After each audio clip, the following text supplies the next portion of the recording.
Let's head into this newscast now by bringing you some news from Nepal. A group of cable operators in Nepal have now decided to lift the ban on Indian private news channels in the country.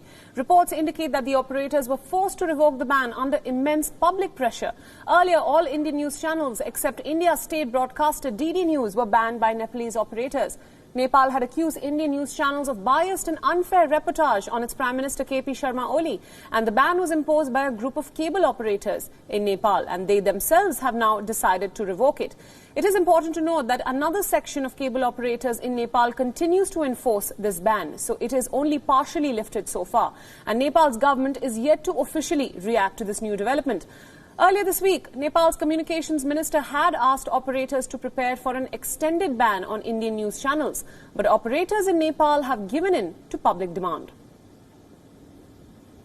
Now, for more details on this developing story, we are being joined by our principal diplomatic correspondent, Siddhant Sibal.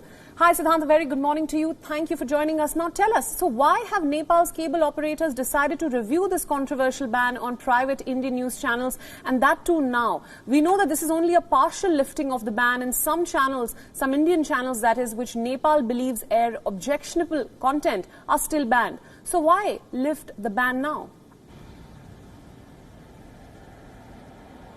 Well, what has happened is that there are fringe cable operators who are not part of the larger umbrella organization, the larger cable operating organization.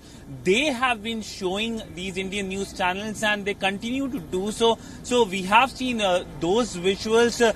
Officially, if we look at the Nepali government's policy, they continue the ban. We know that why the ban was put in place in the first place by the Nepali government, because the Nepali government did not like the coverage by the Indian news channels regarding the Prime Minister of Nepal, and then thereafter we know that the Nepali government had diplomatically even raised the matter with New Delhi through a diplomatic note. Last week, the Nepali government sent a diplomatic note talking about the coverage which, of course, the government hasn't liked, and that is why the ban was put in place in the first place. So officially, as of now, there is the continuation of the policy. The ban continues, but there are fringe cable operators who continue to show the banned Indian news channels.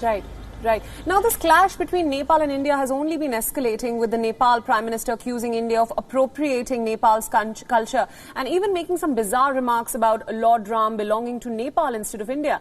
So what message is the Oli government trying to send out? We know that the government is yet to react on lifting the ban on these private Indian channels.